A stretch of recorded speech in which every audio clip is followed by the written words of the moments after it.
What's going on, guys? Welcome back to another episode of Stereotherapy. I'm your host, Lisa. You know, I've got my girl, Justine, co hosting this thing. And if you're new here, this is the show that showcases the importance of music and mental health. We invite guests on to share their own story of how music has made a positive impact in their lives as well as their mental health journey. Before we get into our guest today, we've got some business to take care of. You know the drill. If you're liking this thing, even just a little bit, guys, go ahead and give us a follow on any app you are currently listening to this right now. You'll be able to subscribe to the show by doing that and never missing an episode when it goes live. Thank you to everyone that has done that. We really appreciate you. As well as if you're also enjoying this, give us a positive rating or review. Let us know what we're doing right, what we got to work on. I know there's stuff to work on, so let us know. I really appreciate you guys so much that have taken the time for that. Today on the show, I was joined by Noah of the band Foamer. I was really excited about this one because Foamer is a different band than we have showcased, and I think it's really cool as with the podcast to showcase different types of music and get to know different types of music instead of just one genre or two genres. It was really cool to get to know a band like Foamer, and I think it was really interesting to hear about Noah's early days of being inspired by people like Dave Grohl, loving the Beatles, how he uses his music to help in his mental health journey, and what tools he uses in his own mental health journey. And I'll have the link below for everything Noah talks about, as well as his band. So definitely give Foamer a check out, doing really, really cool things. And I think, again, anytime I get an opportunity to showcase a band that is doing anything different, I'm all for it. And I'm very thankful this podcast is all about that. So I will shut up, but we're going to meet Noah. So I want you to meet Noah. So here's my conversation with Noah of the band Foamer.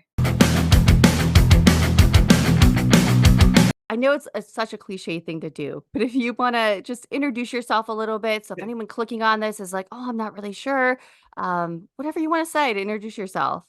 Oh yeah, well, my name's Noah. I sing and play guitar in a band called Foamer. We are a four-piece psychedelic rock band from Pittsburgh. Kind of something that evolved out of like a little recording project that I started working on probably back in like 2019. Eventually, over time, I got it together more and evolved into a full live band. Kind of like write music that like you can lose yourself in sort of lyrically that gets you kind of like maybe wondering. I try to keep things pretty ambiguous, but above all we just like to have fun, like to see how far we can take it and just write stuff that like matters to us, I guess. Yeah, and I mean, that's kinda why I was really excited when you had reached out, was I'm like, "We haven't had a band like this on." We haven't. We've had whether it's, an indie acoustic, we've had a lot of pop punk. Um Yeah, I saw a lot of I think from my city especially a lot of pop punk bands because I recognize some names. I listened to some of the episode with for those in question because we played a show with them sometime last year. I forget what month it was. I think it was May. But yeah, no, I saw a lot of that. And I thought it was very interesting. I didn't listen to the whole episode because I reached my destination. That's what happens, and it's so crazy because I have you on. This podcast has taken us to Pittsburgh. Like, it has Mhm. from it was, I think, Old Neon was the first one, and then from there, then Yeah, I know heading those north. guys. Really cool. Oh, they're great, and from them, then you, and then in a couple hours, we have Ryan from Dream the Heavy coming on, so another Oh yeah, Pittsburgh. So I it's just saw that dude on Saturday. My other band, we played this event called Mixtape Madness. It's pretty interesting. yeah. At this place, Mr. Small's Fun House, which is probably one of my favorite venues in Pittsburgh. They do Mm. this thing where it's eight bands playing.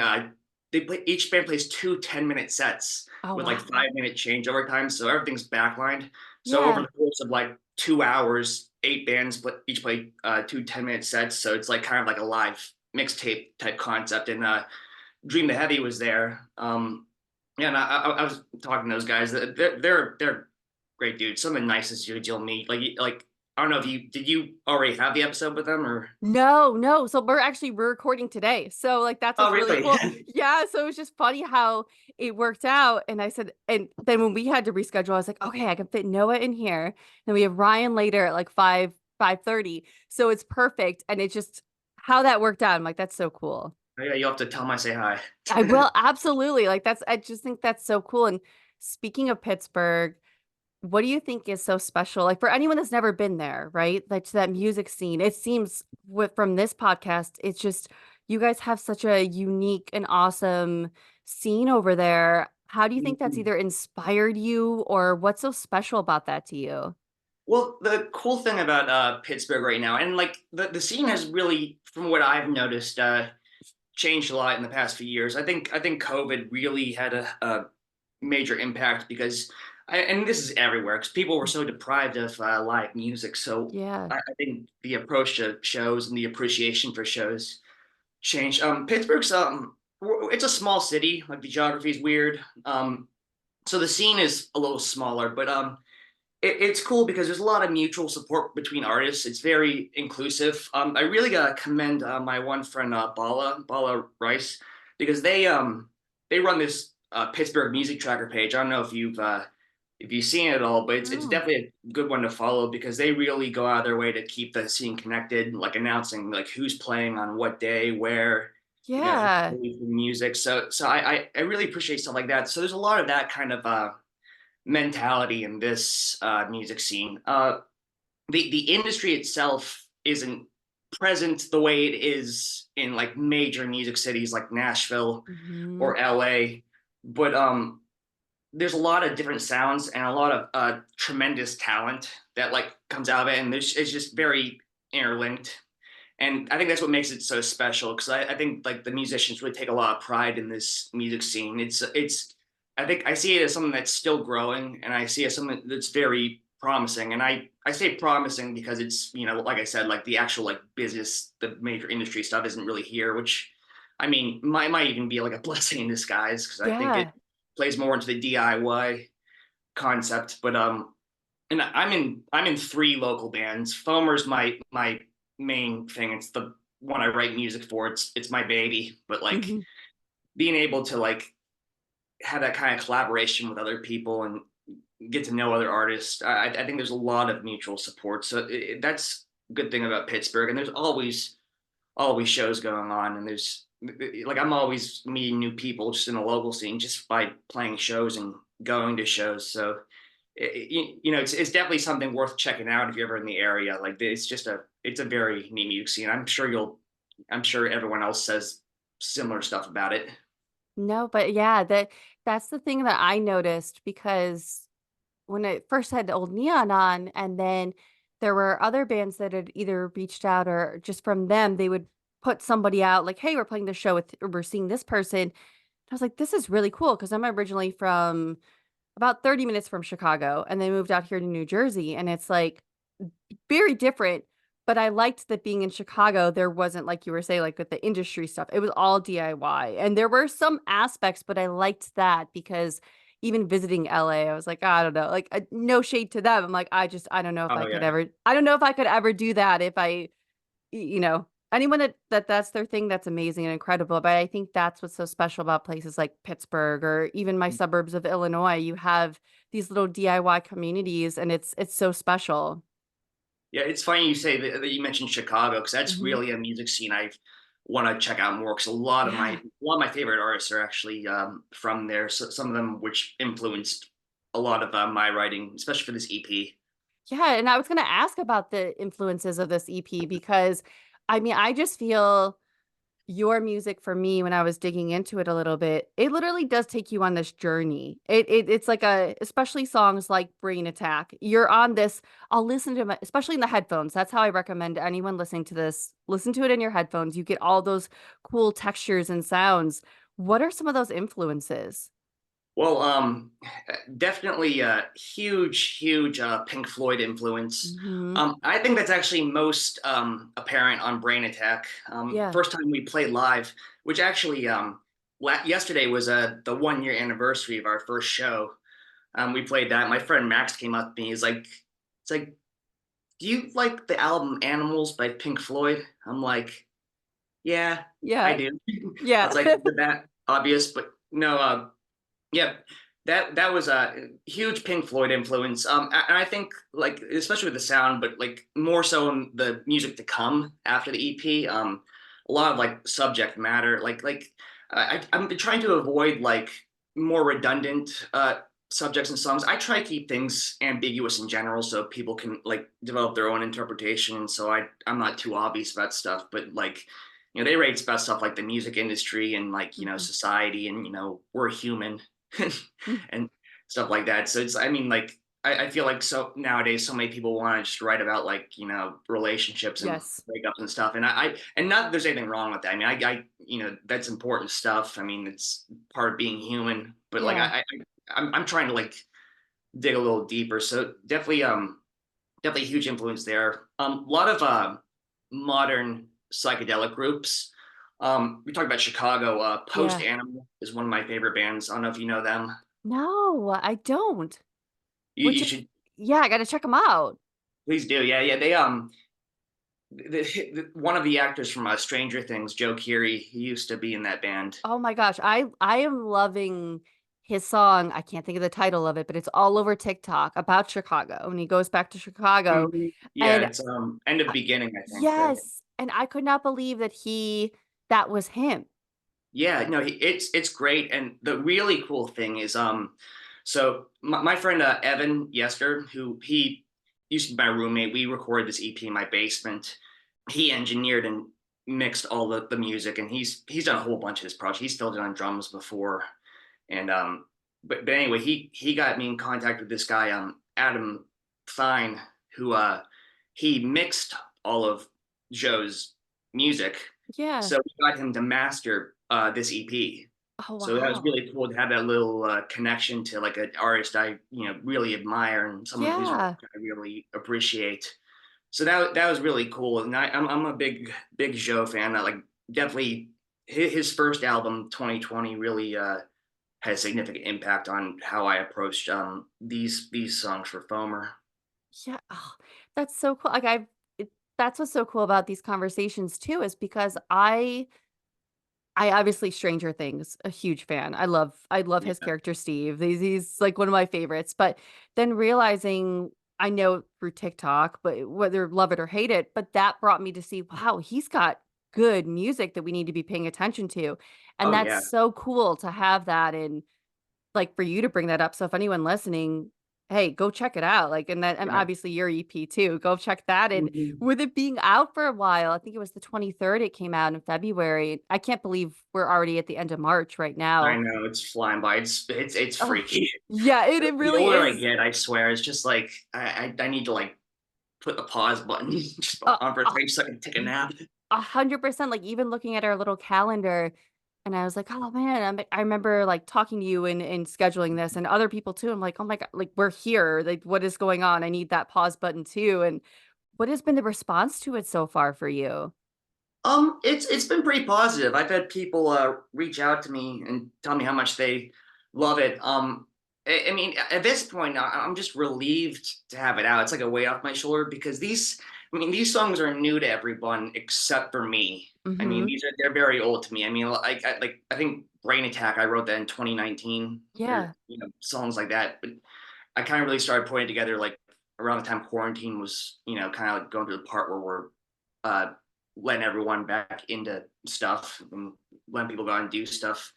But a lot of my I used to be like the guy who like all my friends were musicians and I would go to shows, but never was actually playing any shows of my own. So I was like, working a crappy job and just kind of getting really existential and being like, oh, why am I not like really hitting the gas pedal on this and really like do that? So now that I'm out, I'm getting feedback from like all my friends who have been doing this a lot longer than me, and some of them have helped me out with this. So it's really nice to be able to you know hear like just hear them give me their opinions on stuff, and just it makes me feel like I've come a long way. So Yeah. that's the kind of feedback that I really appreciate. But also people that just it's nice to hear people I don't know, and just Yeah. like so they're not just like it actually feels like actual honest feedback. Yes. But it's been very positive, and I'm happy with how things turned out. Yeah, no, I mean, and even when I dove into it, I was like, admittedly, I'm like, the most psychedelic rock, obviously, I mean, it's gonna be Pink Floyd. And I know, like, to someone else listening, oh, that's the generic answer you give. But for me, like I said, it was this journey you go on. And that's why I tell people, like, listen to it in headphones because just listening to it leading up to this, I was like, this is gonna be really cool to pull people towards because I don't think some people, whether you're into that or not, they might hear, oh, psychedelic rock. Oh, I'm not really into that. But I just feel it's so different because no shade to pop punk, no shade to metalcore, all these other genres going on. I think it's always so cool and unique to hear something current day like what you're putting out. Yeah, and thank you. Yeah, I definitely wanted to sound different, and I don't really feel like there's too many bands in this city that sound like us. And that's not to like toot our own horn. It's just like yeah. with there's a lot of pop punk, a lot of jam bands and stuff, a lot of Yes. classic rock, throwback sounds that like are really circulated through this. So, but we're doing this thing, and it's mainly psychedelic rock, but we have elements of other stuff in there, like a lot of like alternative rock, Mhm. like Dave Grohl, like Foo Fighters. That's the reason I started writing music. And Oh, their first album was like kind of a recovery album where he kind of like did most of the instrumentation. So that became very inspiring to me at a young age. I think I was yeah. 16 the first time I saw them, and that really like Ooh, changed my stuff. But there's been several bands that have changed my perspective on songwriting. Like I listen to King Gizzard religiously, and I'm a huge Beatles fan, mhm. stuff like that. But I think the real goal of this EP was to take people on a journey. So I really Yeah, appreciate you saying that, because yeah. it's definitely what I had intended in one way or another. Yeah, I mean, you can hear it, and I can only imagine live, it's the same similar thing, and something that was so I don't wanna say funny, but it was so interesting to me when I was doing a little bit of research, I learned, and maybe if I'm wrong, you can correct me, but the band was kinda named after one of my favorite video games. There's a character, Foamer, in Rocket League, Yes, yes, you hit the nail on the head there. and, Uh, I literally was like, "This is so cool. I love this video game. I'm awful at it. I'm the car that bumps into everybody and anybody not yeah. paying attention." But does anyone else picked up on that? Or, like, I don't know because I thought that was so cool. Because I guess at first I was like, "Oh, wait." I didn't wanna be generic and ask, "Oh, where did you get your name?" But that was, like, so cool to find that out, and I'm like, "That's a name I've seen every time I play that game, I see that name." Like, I so has anyone else picked up on that at all? Yeah, yeah. My friend Dan, he drums in this band Sunny Days and the Weathermen. He was really the only one to like just pick up on it right Yeah. away. I think I was over his house one time, and he was like, "Did you name your band after a Rocket League CPU?" I'm like, "Yeah." I was like, "Good job." We used to so me and my friends at my house, we used to play like Rocket League like seasons. Like we didn't Yeah. have online for the PlayStation, so we just would do these seasons. We called our team the Furmans, and Mhm. we would play these seasons. But like the hardest team was, I think they were called the Mammoths, and Yeah. like the teams were Sticks and Foamer. And I Yeah. was like, well, even though it's spelled differently, Sticks is already a band name. Right. I was like, but Foamer could be. Yeah. And so I was like, dibs. Like, sorry guys, I got dibs. So Yeah. then I eventually, once I got the project going, I gave it the name. But that's what's so cool because you're right, like, it had you name it Sticks or anything like that, someone there's gonna be some keyboard warrior or something or whatever, but Mhm. I think I think that's so cool where you can pull that in, kinda talking about I mean, you've mentioned Dave Grohl and the Beatles, but I would love to know someone like you that seems to love music, you're all about music. What were those first core memories of falling in love with music and being like, "This is for me. This is different than, hey, I just like this song on the radio." Like, this is something that speaks to me. Well, there were several events in my life, Yeah. several periods of time. So I'll run you through those. Yeah. I remember, so I was born in '95.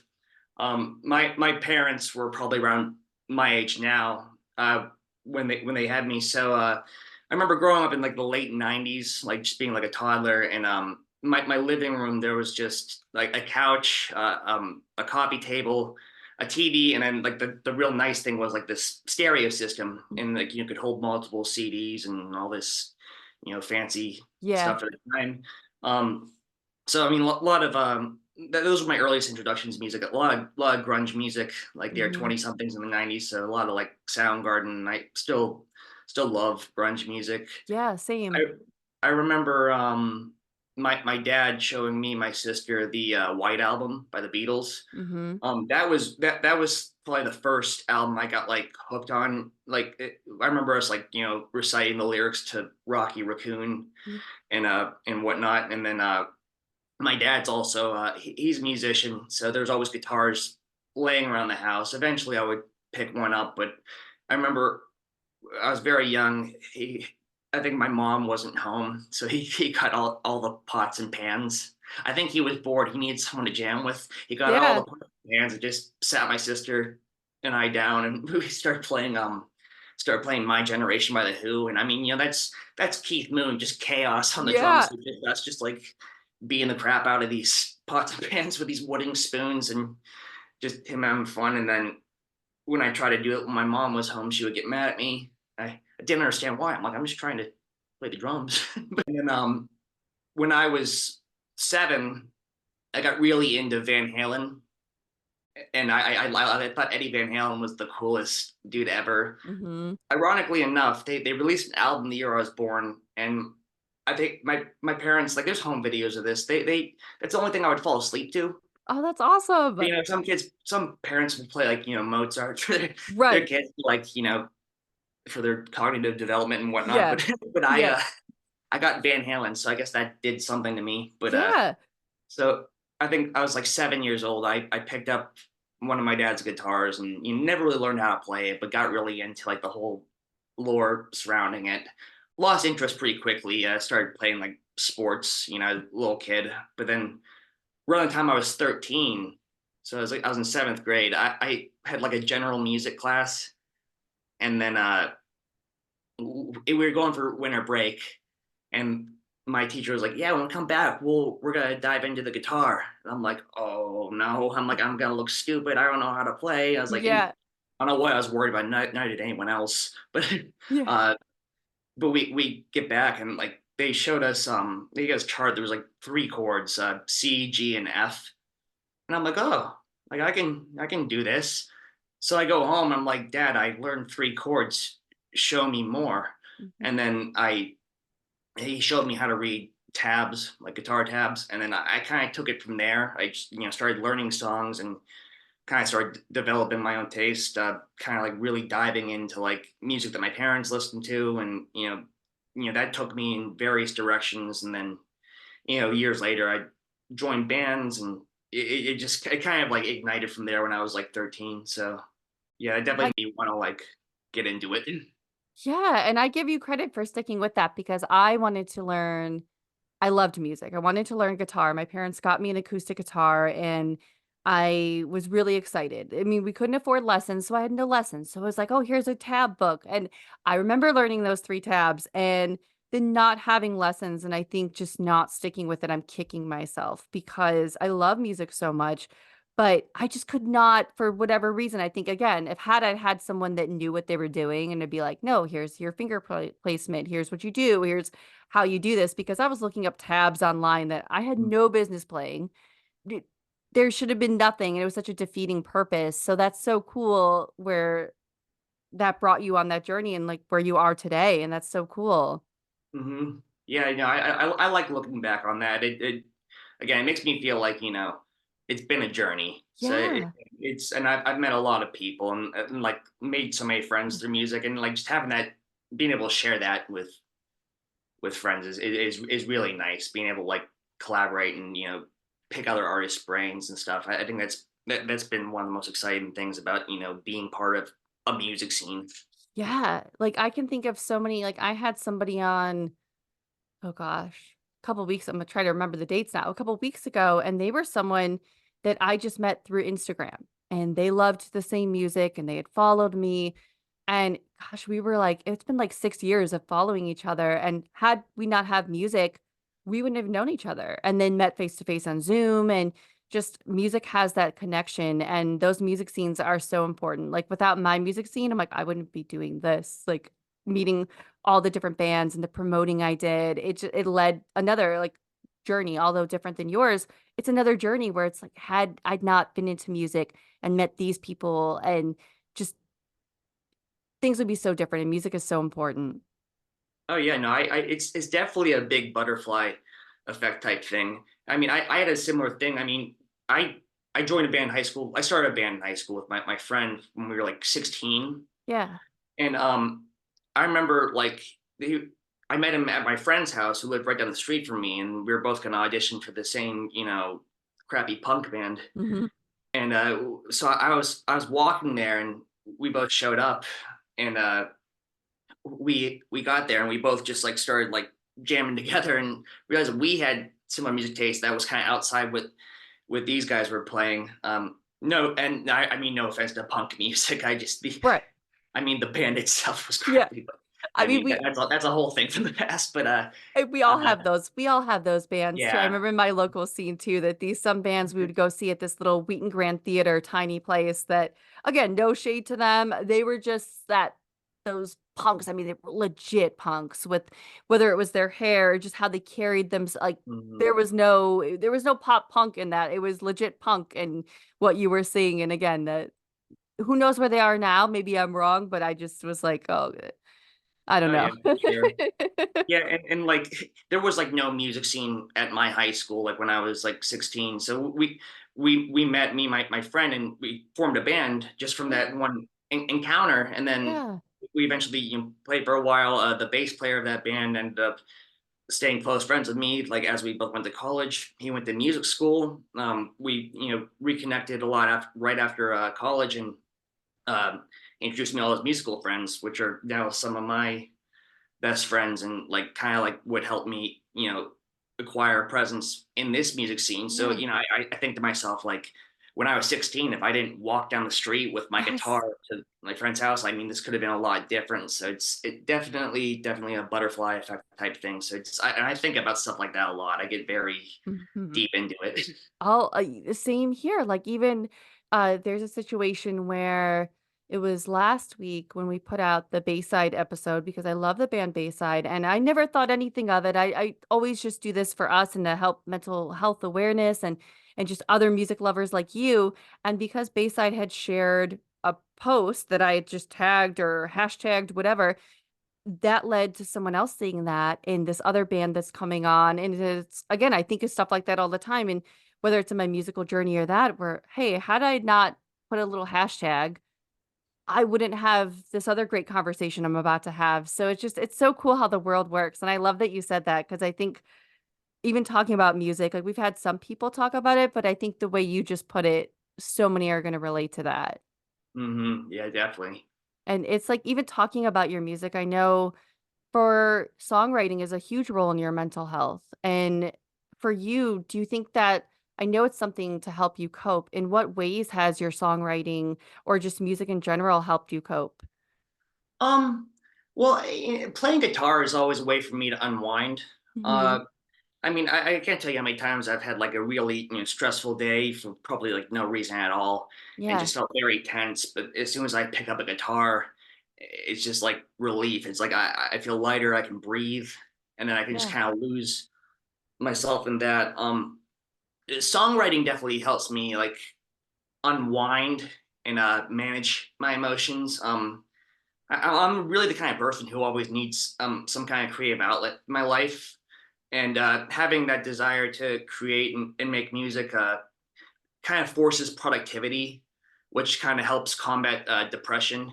Now, Mhm. I say that as if I'm really good at that, but I'm terrible at it. I Same. struggle with not being lazy Yes. very much, and I get couch locked a lot. So Yep. that's really like challenging in its own. But with that, when I'm actually up and I'm actually like putting time into it, I feel really good about it. So it helps kind of like get rid of the anxiety of you're not doing enough or stuff like that. So it when you're trying to like create stuff, I think that's itself is like its own mental battle. I'm the kind of person where I'm either experiencing everything all at once or Yeah. nothing at all.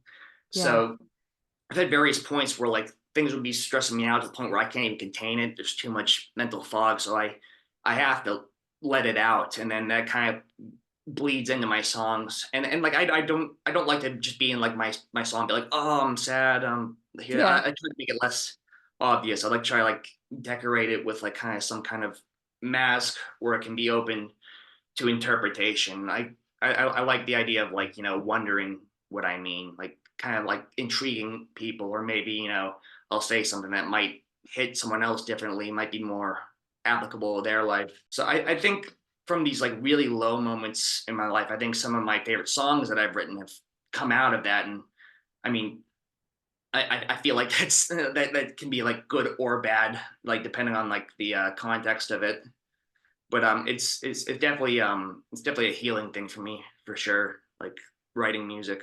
Like, I can relate to so much you just said because as someone like, I suffer from anxiety and depression, and the one thing to keep me together a little bit has been the podcast. And although different creatively, not music, it's one of those things that I'm that person where I'll have that time blindness where I'll be like, "Oh, I was on the couch," or like, "I can't get out of bed today." Oh, but on a day like today, I need to get out of bed. I need to focus because I'm talking to you and later I'm talking to Ryan, and I think people have to understand that, like, I'm not saying it's a oh, there is no cure, there is no this, or you're gonna feel better. But if you haven't tried it, to try something creative because it really does help, whether get your thoughts out there, have focus, or just focus on something else for a little bit and get out of whatever it is. And maybe you'll go right back to it. But being creative has been such a huge role in my life, and I know others too. Hmm. I think it makes you really approach these issues head on. Mhm. I mean, at least in my experience, it has. Like if I'm making a song, I'm kind of taking something I'm thinking about and maybe approaching it from multiple perspectives. Kind of just like I want to step outside of my own head a little bit and kind of do that. So I think that helps with the ambiguity. And I think once you start doing that, I mean, like for me, like putting my thoughts into the songwriting, especially with an EP like this, that's more centered around mental health. I Mhm. think you're playing therapist in a way to yourself, and I don't have a therapist, so this is definitely like a good way for me to cope because it I become more intrigued and more interested, and then you can develop a different relationship with your condition, like whether it's anxiety or depression, Yeah. or my case is like a combination of the both. And Yeah. that's something I learned through meditation too, just Mhm. that you can develop a different relationship with it. You can look at it with a point of interest. And I find that concept itself to be very interesting. So, and I try to take the same approach with songwriting. I try to be honest with it. I used to do like the Dave Grohl thing, like from the early Foo Fighters, where it's like, make some nonsense lyrics and, Yeah. really vague. But I mean, that's something that, well, that's something that he grew out of, but something that I Mhm. also tried to grow out of and kind of make more honest stuff. And then I think it becomes more artistic, like the honesty aspect of things. Yeah, and I mean, even talking about meditation, I know that's something that some people may not do or on the fence about. I know you just kinda touched on it a little bit, but for you, if someone was really on the fence of that and say, like, they haven't, because one thing we like to ask people too is, besides songwriting or anything, what tools do you use? And it seems like meditation is one of them. For someone that's maybe on the fence with that, how do you think it's a good place where's a good place to start with that? Because I think if you just say meditation, some people are like, "Oh, I don't know." But it can be I've heard from so many other people that it is very beneficial. I I use the app Headspace. Okay. I haven't been too consistent with it lately, which I've been trying to change. But I like it's a guided meditation app. Not everyone likes the guided meditation, but it's worth giving a try. And if Yeah. you prefer just do it on your own, it's a different thing. But I didn't really know any methods like noting and stuff like that. And I think that helps. And it's nice to hear like a really like soothing voice guide you through it. And I don't know. You see results with consistency, so it's like if you think about doing it and you give it a try and you're like, oh, you may have to like 2 or 3 times, like this isn't really working. I'd say give it more time because Yeah. you see results with consistency and like the whole idea of like developing a different relationship with anxiety. I've learned that you can just be like, oh, like, why am I feeling this way? Oh, it's anxiety.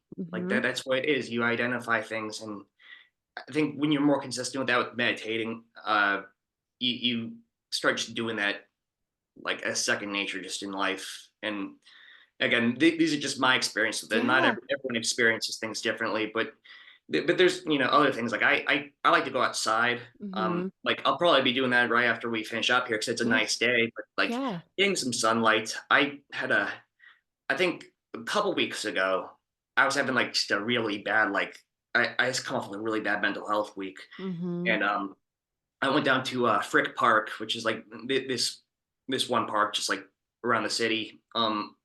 And it was really nice walking next to some running water, really soothing, really nice day. Getting some sun. I was wearing shorts. It wasn't like all bundled up. This is before the second or third wave of snow hit us. Yeah, right. Uh, but I like doing that. I've been trying to like drink less, trying to eat Mhm. healthier, trying to get back on a good sleep schedule, which is I'm still in the process of that. Yeah. But one thing me and my friends started doing during quarantine was play disc golf. We Okay. started doing that. We're all terrible, but Yeah. it's a fun thing to do. Just like you're just going on a hike and playing a game, and you're outside, and it's definitely a good way to clear up the fog. Mhm. Um, like I and like PA is a medical marijuana state. Yeah. Like I have my card. I use that as a way to kind of just like loosen up and just unwind just because it Yeah. helps me catch myself. Again, that's these methods not might not be for everyone, Right. but for me is like I have multiple coping mechanisms, but just being outside, meditating, Mhm.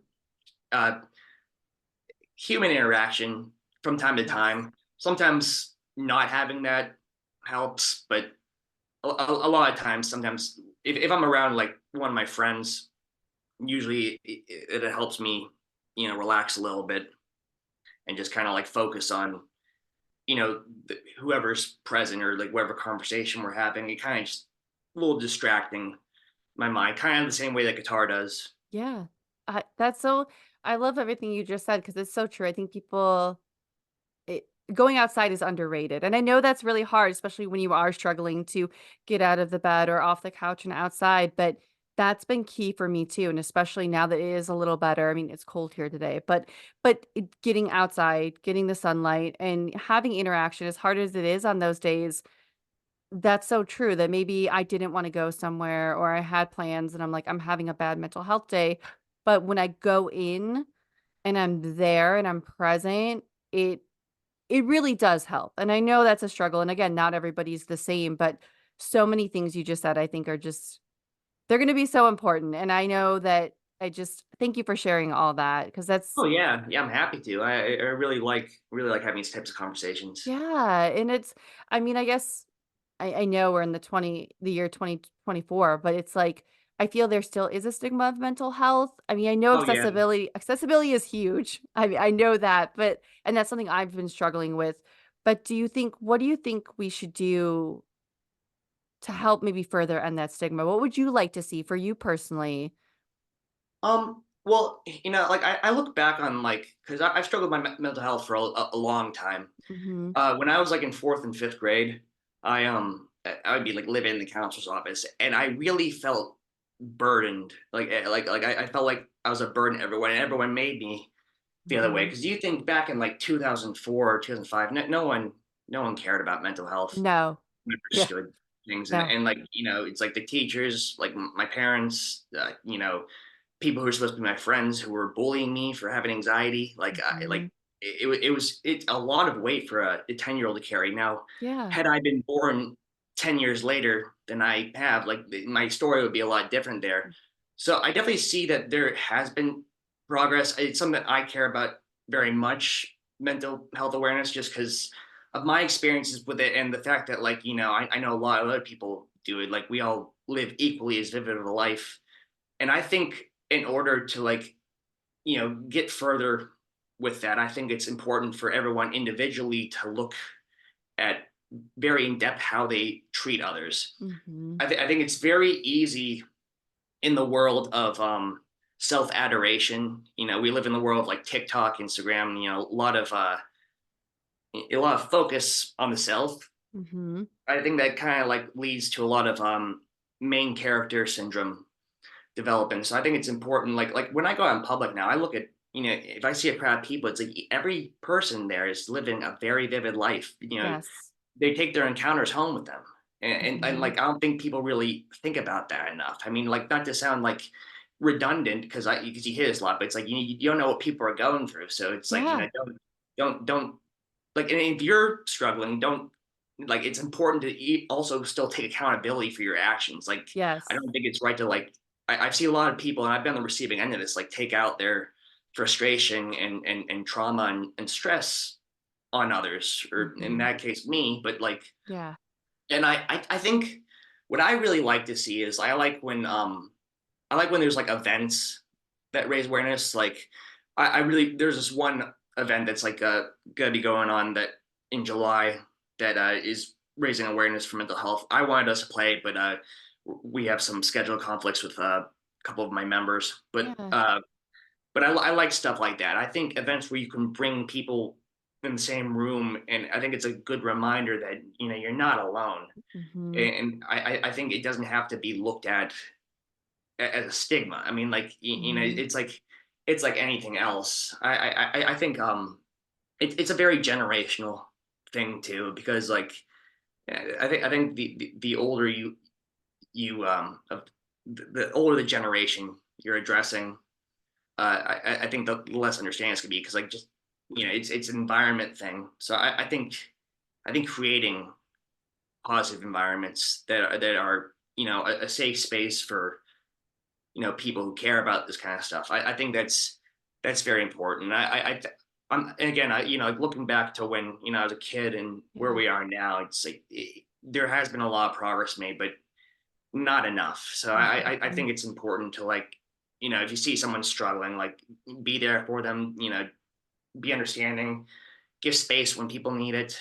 Um, Yes. but I think it's important. Like all everything I Yes. just said. Oh my gosh, you just said so many things because I think that's something I always have to remind myself too. There was this one situation where I went to the store and there was always this checkout lady who was always just grumpy and in a bad mood. And whenever you'd go through her line, and sometimes I'd have to catch myself and be like, you know what? Yes, she's being really grumpy right now and making me a little uncomfortable. I'm just trying, maybe I'm going through it and just trying to get my groceries, but I had to kind of take a step back and be like, I don't know what she's going through. And again, I know everyone says, "Oh, you don't know," but it's such a key thing that you really don't. Like, I don't know what's going on in her life. Maybe she's got a lot of things going on. Maybe she's struggling too.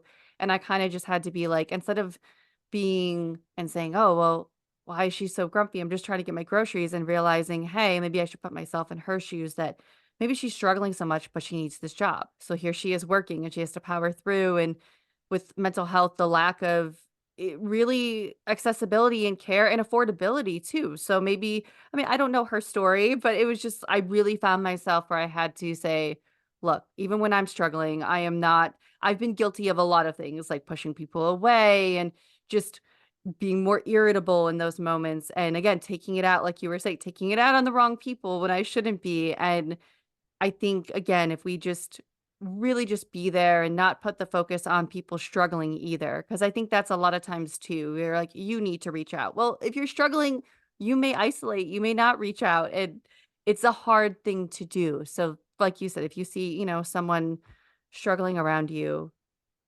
reach out, be there for your friends, or even people like just anybody. Just, Mhm. they're going through a tough time. It's so important.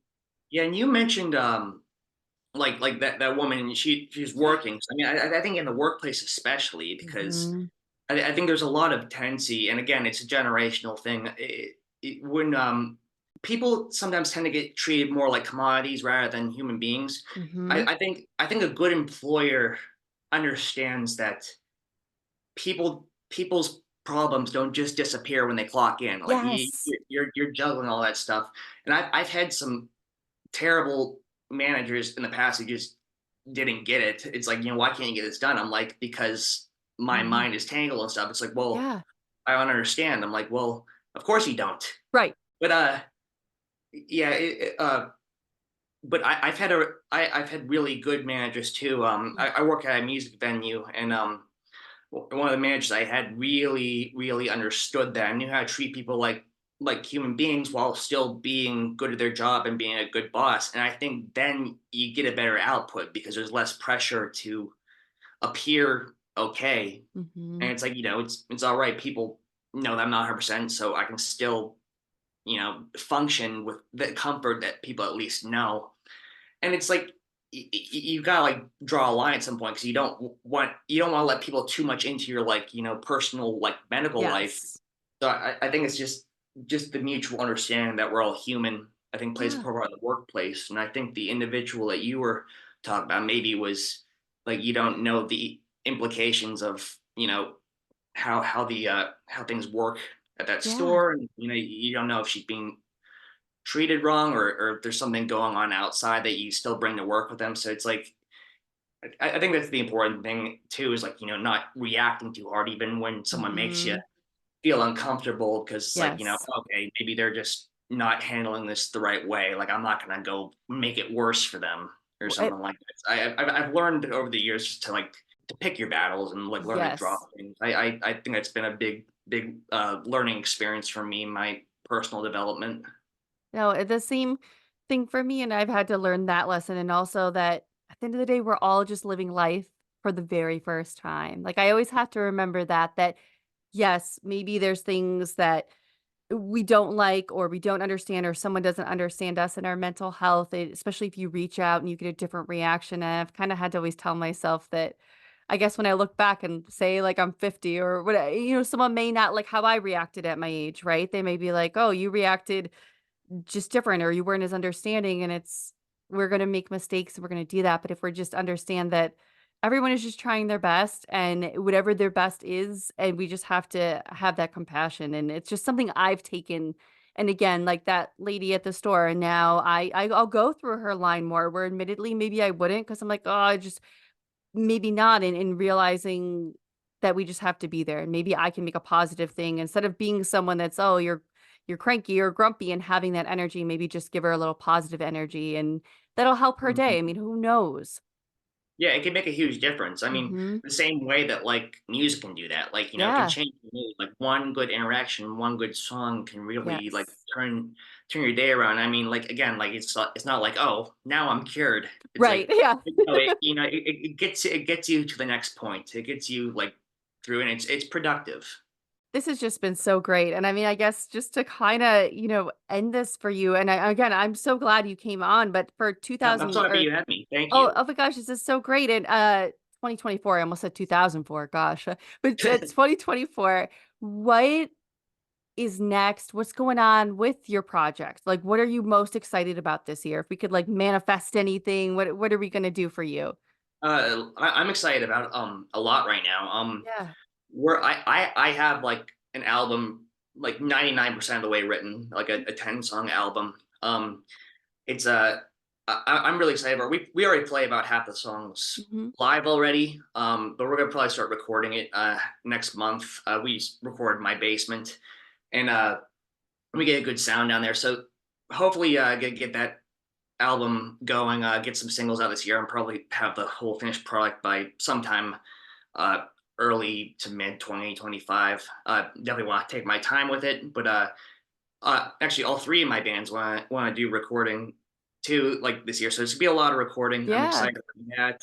For Foamer, I definitely am excited. I want to start taking us out of town and Mhm. stuff. We've been around for a year now, so I mean, I think it's time we probably start doing that. Maybe later in the year. I've applied to a few festivals that I'm waiting to hear back from. So I'm definitely excited to see what this year brings. But I think above all else, just getting some new music out, getting some consistency going. I think if I'm too quiet like for too long with the output, I'm gonna be I'm definitely gonna get very anxious. I think I think that's like Yeah. the big thing. It's like, okay, now I'm releasing music, so now I can't stop. So Yeah. No, at least that's what I tell myself. So right? Oh, that's so great. I mean, I guess if anyone's listening, I'll have all the links to find you, but, like, if some people just listen better and they're like, "Hey, I wanna get that," where can they find you guys? Where can they find your music?